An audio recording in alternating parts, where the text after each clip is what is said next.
اسمعوا معايا خوتي هذا النقش هذا شنو كيقول ونرجعوا نهضروا عليه. والله اني حاب نموت في مراكش، نكتب عليكم. اسرائيليين مراكشيه، فري اسرائيليين.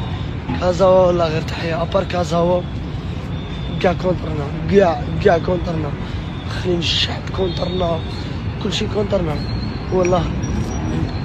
جمون فوق كاع كونترنا والله. غير اني حاب نموت.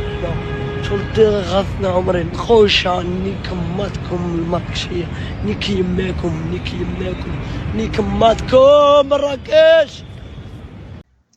هذا خوتي والله الا السلطات المغربيه ما خصهاش تخليه يخرج من المغرب، خصو يتعاقب على هذا الشيء اللي كيقول، وهاد الهضره اللي كيقول خصو يتعاقب عليها في البلاد. هذا نقش، هذا كيهضر عن النقوشه، هو اللي نقش، هو اللي ديما مقصلين، شكون كانوا مقصلين غيكون هو مقصل بعدا هو. ولكن ما نساوش هو راه باينه فيه ولد فرنسا، باينه من حيته ومن ومن ديك الشعيورات اللي ضارب.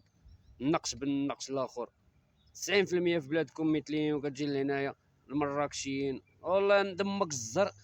علاش مشيتي تا كنتي بوحديتك عاد سجلتي فيديو؟ علاش ما تدخلش في وسط شي مجموعه ديال المراكشيين ديال بهجاوه؟ نعم سيدي، داك اللي كيصبحوا مانكين، دخل في وسطهم وهضر هاد الهضره. والله يا امك تيردوك ظهرك رطب من كرش، ويوريو لامك البهجاويين كي دايرين. والله يا امك تندم علاش دخلتي للمغرب وعلاش قلتي داك الهضره. راه العفو لا غنبقاو نهضروا غنوليو ما خصش دير. نتوما ما خصكمش تبقاو تدخلوا. السعوديه ما كذباتش عليكم نهار اللي طلبت لكم شهاده السلامه العقليه، والله ما كذبات عليكم بالله. راه ماشي خصك غير السلامه العقليه، ترى خاصنا نقلبوك واش انت باقي صحيح ولا ما باقي صحيح.